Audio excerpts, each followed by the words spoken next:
खुलुमबाय बेयो बडलेण्ड इंखं टेलिभिजन दिनै 11 जुन 2020 बिस्तिबारखालि सानसेनि बरादखौ नोंथांमोननि खाथियाव लानानै फैदों आं सदानन्द दैमारिया सिगां फरायथिनो लादों मेष राशि दिनैनि साना जोबोर मोजां गोसोखौ जोबोर गोजोननाय मोनगोन गोसोआ गोबां रमान्टिक जागोन देहाया मोजाङै थागोन अब्लाबो जानाय लोंनायाव सांग्रां थानाया गाहाम रांखावरियाव मोजां बेफार फालांगियावबो मोजां मावनो लानाय खामानिखौ गोरलैयैनो मावफुंनो हागोन नखराव अनलायनाय फैगोन समाजाव मान मोनगोन बयनिबो गोसोखौ गोरलैयैनो बोनो हागोन सेंग्रा सिख्लाफ्रा गोसोनि साननायफोरखौ फोरमायलायनो हागोन फरायसाफोरा मोजां खौरां मोनगोन वृष राशि दिनैनि साना बारा मोजां नङा गोसोखौ जोबोर गुलाय गुजाय मोनगोन मावनो लानाय खामानिखौ मावफुंनो हानाय नङा रांखावरियाव बारा मोजां नङा बेफार फालांगियाव मोजां नङा खहा जानो हागौ नखराव बिसि फिसायनि गेजेराव एना एनि फैगोन देहाया मोजाङै थागोन जानाय लोंनायाव सांग्रां जानाया गाहाम गोरोन्थि मावफ्रांगोन सोरजोंबा नांलाय खमलाय जानोबो हागौ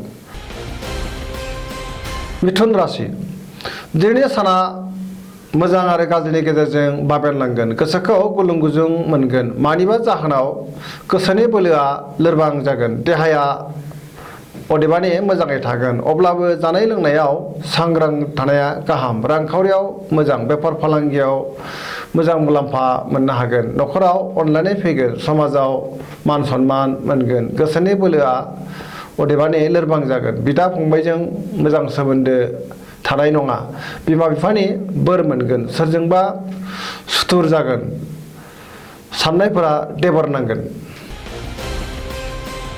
कर्कट राशि दिनैनि साना बारा मोजां नङा गोसोखौ जोबोर गुलुं गुजुं आरो उसुखुथु मोनगोन सुथुरा बांगोन सोरबाया नोंखौ गाज्रि नोजोरजों नायखोमागोन मावनो लानाय खामानिखौ मावफुंनो हानाय नङा रांखावरियावबो मोजां नङा गोबां खहा जानायनि सम्भाबना दङ देहाया मोजाङै थागोन गुबुननि हेफाजाब मोननाय नङा नखराव बिसि फिसायनि गेजेराव अनलायनाय फैगोन बिदा फंबायनि हेफाजाब मोननाय नङा समाजाव मान सन्मान अदेबानि मोननो हागोन सिंह राशि दिनैनि साना जोबोर मोजां गोसोखौ जोबोर गोजोननाय मोनगोन मावनो लानाय खामानिखौ गोरलैयैनो मावफुंनो हागोन रांखावरियाव जोबोर मोजां मोननो गोनां धोनखौ दिनै मोननो हागोन नखराव अनलायनाय फैगोन गोसोनि बोलोआ बांगोन गोबां खामानि मावनो थुलुंगाखांगोन गोसोनि साननायफोरा जाफुंगोन समाजाव मान मोनगोन नखराव बिसि फिसायनि गेजेराव अनलायनाय फैगोन सेंग्रा सिख्लाफ्रा दिनै गोसोखौ जोबोर रमान्टिक मोनगोन बहाबा दावबायहैनो खाबु मोनगोन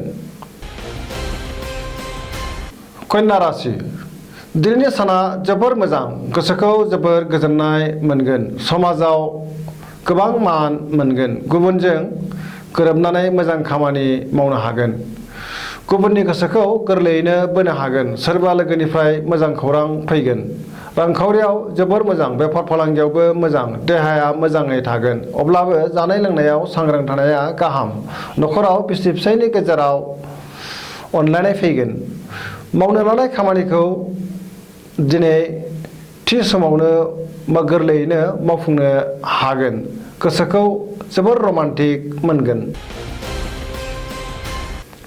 तुला राशि दिनैनि साना जोबोर मोजां गोसोखौ जोबोर गोजोननाय मोनगोन गोसोनि साननायफोरा जाफुंगोन मावनो लानाय खामानिखौ थि समावनो मावफुंनो हागोन देहाया मोजाङै थागोन रांखावरियाव मोजां नखराव बिसि फिसायनि गेजेराव अनलायनाय फैगोन समाजाव मान मोनगोन बेफार फालांगियाव मोजां मुलाम्फा मोननो हागोन लोगोफोरनि हेफाजाब मोनगोन जायखि खामानि मावा मानो जेरावबो गोरलैयैनो मावफुंनो हागोन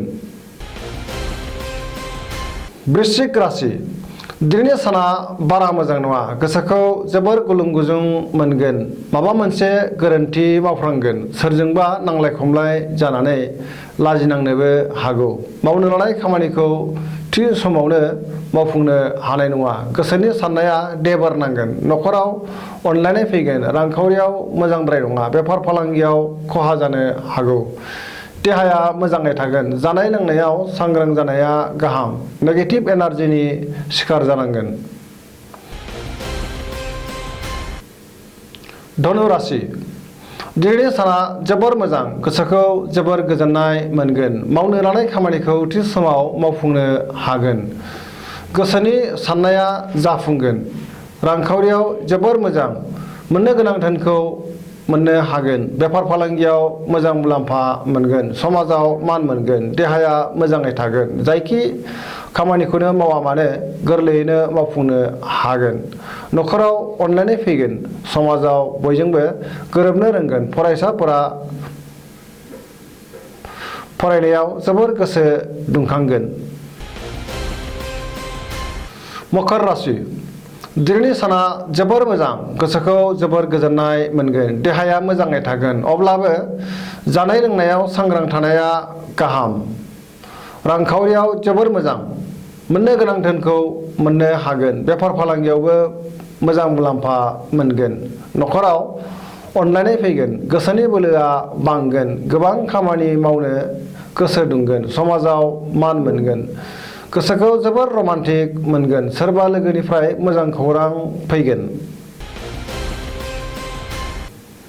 कुम्भ राशि दिनैनि साना जोबोर मोजां।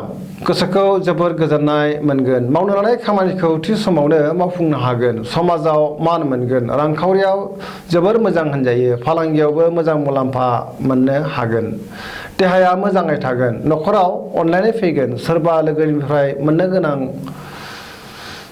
रांखौ दिनै मोननो हागौ। मीन राशि दिनैनि साना बारा मोजां नङा। गोसोखौ जोबोर गुलुं गुजुं मोनगोन। गोसोनि बोलोआ लोरबां जागोन।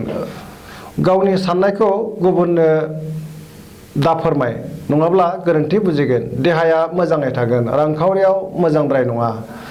नाङा फाङा खरसाया बांगोन। मोननो गोनां धोनखौ मोननाय नङा।